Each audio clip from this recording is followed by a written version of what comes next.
Hi guys! Today's video is just going to be a little bit weird, random, and I just was thinking to myself, like, I want to sit down and I want to explain to you guys a scary story that happened to me. So, without further ado, let's just get right into it. So, my story is going to be about how I got diagnosed with type 1 diabetes. Now, my mom has been a diabetic for 47 years, and usually diabetes is supposed to skip a generation. So like, say if I had kids, then it would go to my kids because that's just how it works, but it's hereditary. So my mom's been a diabetic for 47 years, and a few years ago, I had a scare and my sugar wasn't high. I just got up in the morning and I felt real dizzy. I didn't feel good at all. And I went and I tested my sugar with my mom's glucometer. If you don't know what that is, it is something, let me see. I don't see, I can just show you. It's this. Ow. And when you open it, you have things in there that you can test your sugar with. If your sugar is low, you have to eat something. If your sugar is high, you take insulin. But one day, I got up and for school, and it was really early in the morning, and I tested my sugar and it was 136 with fasting.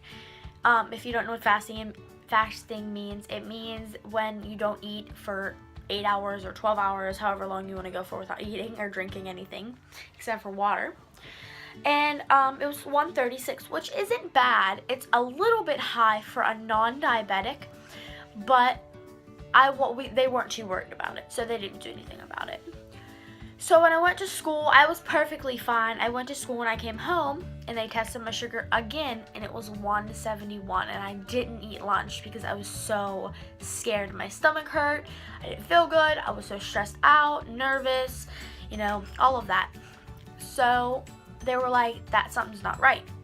So knowing me, I have really bad anxiety, and I started panicking, and I was like, take me to the hospital. So they took me to the hospital, and the hospital said that everything looked fine. My ketones looked fine.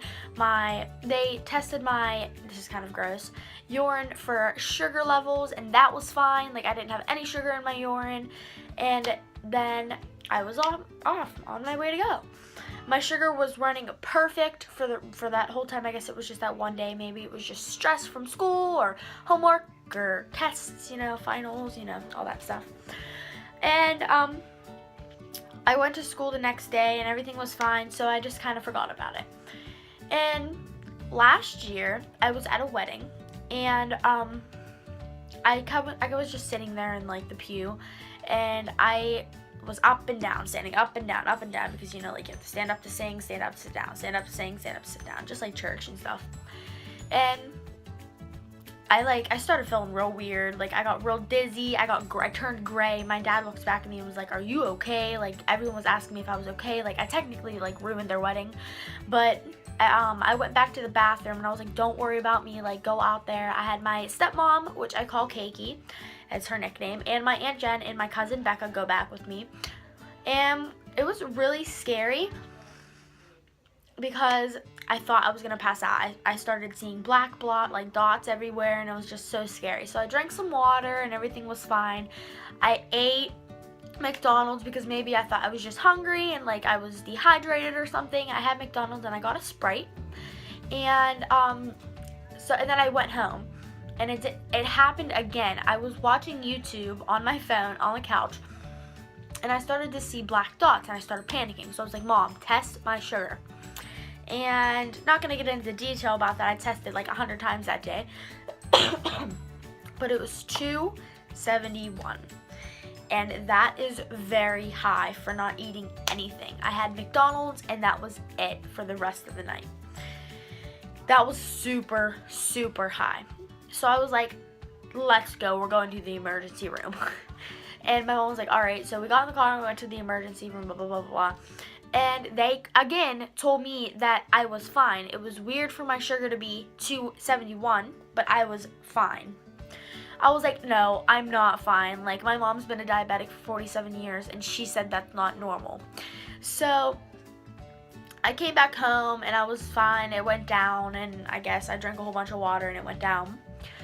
And a few, like a month or two later, my doctor called. It was like, we want to see her in here. So they tested my A1C, which is 3 months of my blood sugars, to see how they went up and down, see how they were working. And they were, my A1C was off the chart. It was like 6.8, which isn't bad, but for me, it was kind of bad.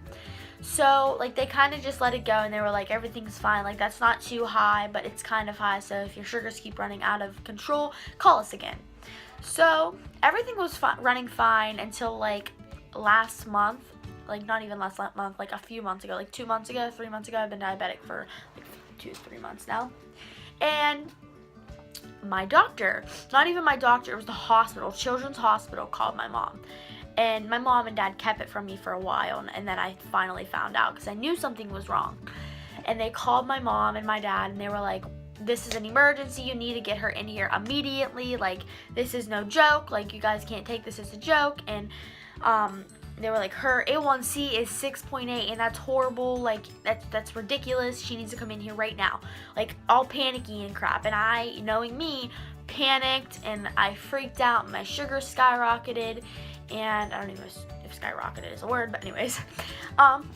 So I went to the hospital, and they kept me for 2 days, and I got diagnosed with type 1 diabetes.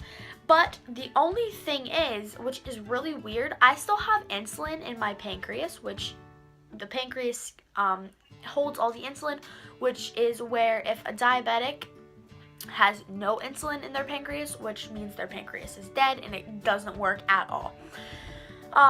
So I still have insulin in my pancreas, which means my sugar ranges from like 80 to 140, but sometimes it does go above 140 into the 200s, which it comes back down from there because I still have insulin in my pancreas. They make me take a shot a day of Lantus, 2 units of Lantus a day, only at lunchtime, which is good for me. They might hire it. I want to say they're going to hire it because my sugar has been running a little bit high lately.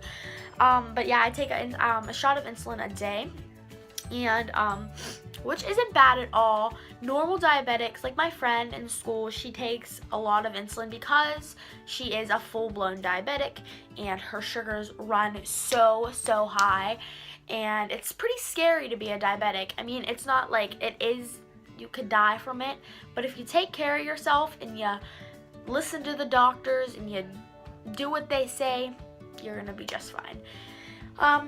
But that was my story. It wasn't really scary, but for me it was because I knew my mom. I know what my mom went through. She was 7 when she got diagnosed with diabetes. And if there is any diabetics that watch me, leave any comments down below, any questions you have for me. I will answer them, I promise, and I will help you get through it. It was so hard for me to comprehend and to just think, sorry, that was my dog, to just think, like, why is me? Why me? Why do I have to have this? But I eventually just got used to it, and I'm a diabetic now, so I kind of have to agree with that and, you know, live my life as a diabetic does. And it's no different. You're not any different. You're not a different person, because that's just ridiculous to think that you're a different person just because of one little disease. I'm not going to let one disease bring me to 0. So that's my video, and that is my story. If you like my story time videos, I will make more, but this video is getting a little lengthy, so I'm gonna end it here. Thank you so much for watching, and like, comment, and subscribe, and I will see you in my next video. Bye.